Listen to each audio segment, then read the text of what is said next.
Hi, today we're going to be chatting about conventional home loans and how to get one with student loan debts. If you haven't done so already, go ahead and subscribe to this channel, like it, and by the way, I'm your host, Andrew Finney with Berkshire Hathaway Home Services Nevada Properties. To tell us some more about conventional home loans and how to get one with student loan debt is Josh Coomer with Man Mortgage. He'll be on next.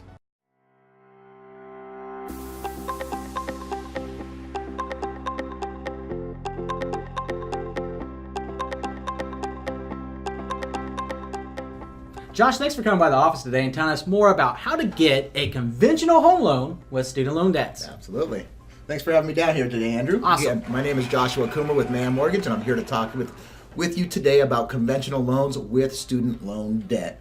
But first, I want to go ahead and touch. This all started from a comment that we received from one of our viewers that asked about student loan debt. So if you out there have any requests of anything that you want to see in regards to mortgage or real estate, please let us know. So let's get into the conventional loans with student loan debt. Awesome. So I have a couple other videos that we put out for FHA, for VA. Conventional is the most liberal program out there when it comes to student loan debt, believe it or not. No, you would think it would be the other way around. I thought it was VA was going to be the more liberal. Absolutely. No, FHA is the most difficult, VA and then conventional, believe it or not. So on a conventional loan, let's go ahead and start. There's three different types of repayment. Okay. Right? So we have a fully amortized payment, which is your loan amount plus your interest divided over the term, and that's what your monthly payment is. So it's fully amortized to be paid off in a certain amount of time.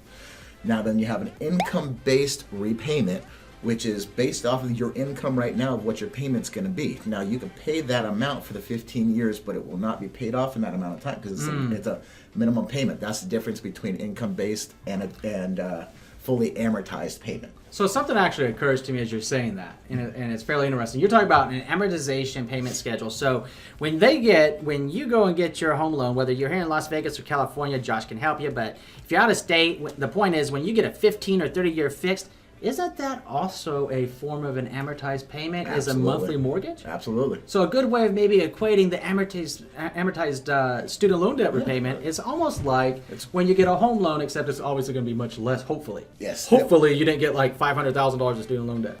But, which is one heck of a nice issue. Have called me. Yeah, right. So that's one way of looking at it. And then what was interesting when you start talking about...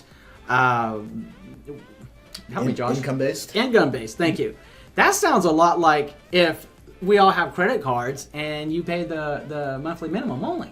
Yeah. It's not necessarily true that you pay it off. And, if you got like $5,000 credit card debt and you're paying it off at $5 a month, well, goodness, it'll be, we'd have to be like 1,000 years old. It'll redefine being a millennial. We'll be talking about being a millennial as a 1,000-year-old person, right? Yeah, I mean... Yes and no. Oh, okay. It never hurt that. That's why we do this, so that we can ask questions. I'll get out some of them that some of the families I've worked with have asked, and then obviously whatever you got, leave it in the comment section below. Absolutely. So correct me. So Leader Guru, correct me. So the income-based repayment plan is very similar to a mortgage. Just like you said, the amortization schedule is just like when we put a mortgage together. Okay. It's your loan amount with your interest rate over a certain amount of term, and you're going to pay it off in that term.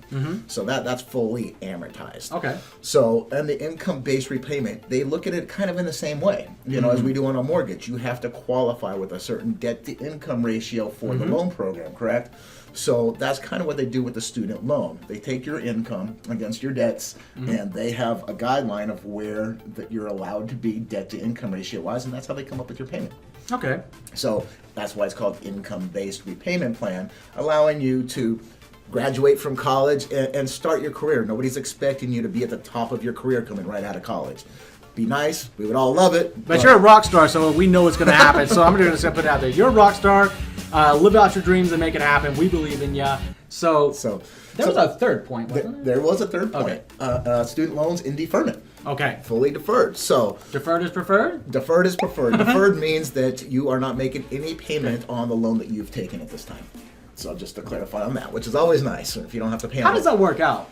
And real world examples, they graduate college right now, right? Right. They just graduated, they got their bachelor's degree, or maybe they went on to graduate school and they just got their master's degree, and now they're ready to get their normal job, their full-time, what they studied for job, right? And they're ready to get a home.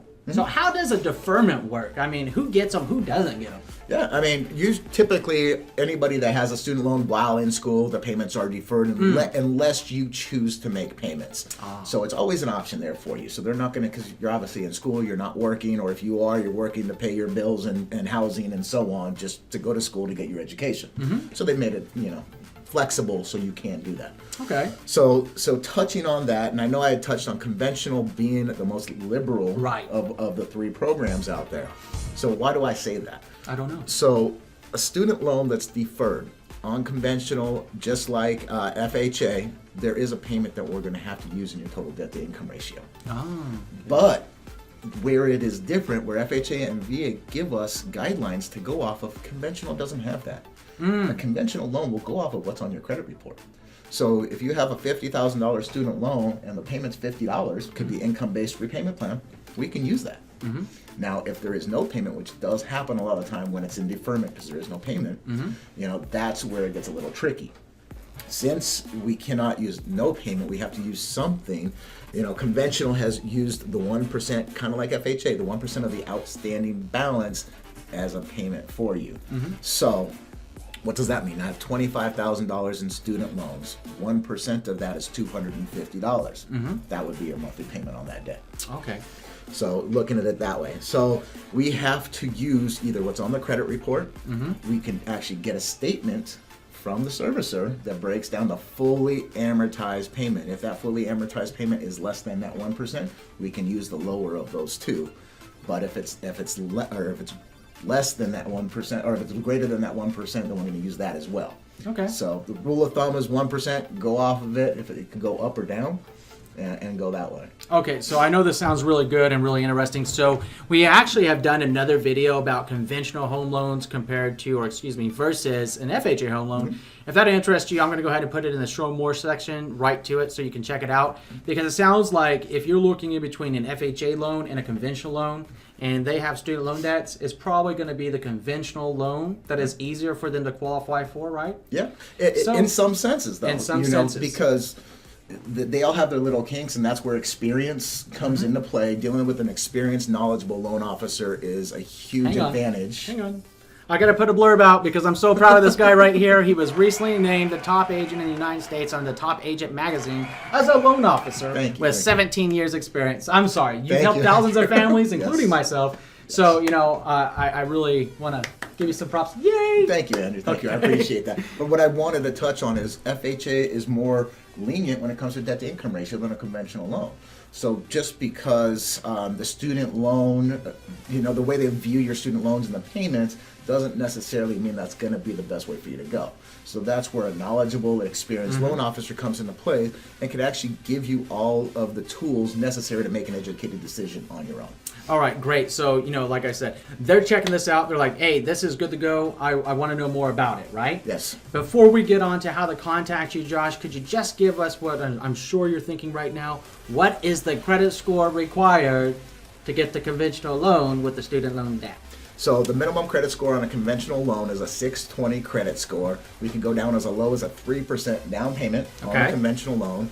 And when you do that, there's certain programs that will get you a reduced mortgage insurance and so on. So, there's some great programs out there. And again, it falls into a knowledgeable loan officer to look at all options to make sure you're getting the best deal that suits you. That's fascinating. So it actually is possible to just graduate college and have student loan debts, get a great mortgage, 3% down, and you said the minimum credit score was a 620. That's correct. Right? They could check out Credit Karma and get started on that, but I know that Credit Karma is a little bit different than the lender. Credit Karma is about 40 points off either way. Well. And can I explain why? Yeah, go ahead. So when we look at a Credit Karma, what they do is they have a different scoring model. When I mean that is their starting and ending points are different numbers than what on a traditional mortgage credit report. Why do they do that? To make it look better to you and make you want to keep going to their sites and using their free service. But our scoring model is from a 350 to an 850. They start at, say, 900 or 400 to 900. So that's why it looks like it's typically higher than it actually is. So it is kind of misleading. And I try to explain that it's very difficult for people to grasp why my credit score is different than somebody else's. But that's why. It's not that your credit's any different from what they're looking at, what we're looking at. It's just the scoring model. Okay. Well, that's good to know. It sounds like we'll have to do another video on just like credit scores and loans and going into the models and the teachings of it. So, you like it? Okay. I like it. Then we'll do one soon, right? Probably in a week or two, right? Anyways, so if they want to get started right now, Josh, how should they get a hold of you? Absolutely. I want to go ahead and give you my personal cell phone number. You can give me a call there anytime. That's area code 702-491-2208.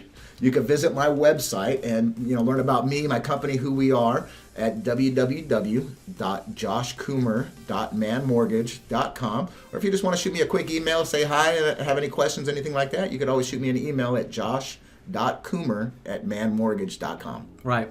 And lastly, if you like this real estate geekness with some lender goodness and you haven't done so already, please go ahead and hit that nice little subscribe button and those thumbs up. Tell us what you thought in the comment section below. And if you want us to produce something new, that you got a question about the loan world, the real estate world, hey, we're happy to do it and we'll get right back to you. In the meantime, enjoy a wonderful day.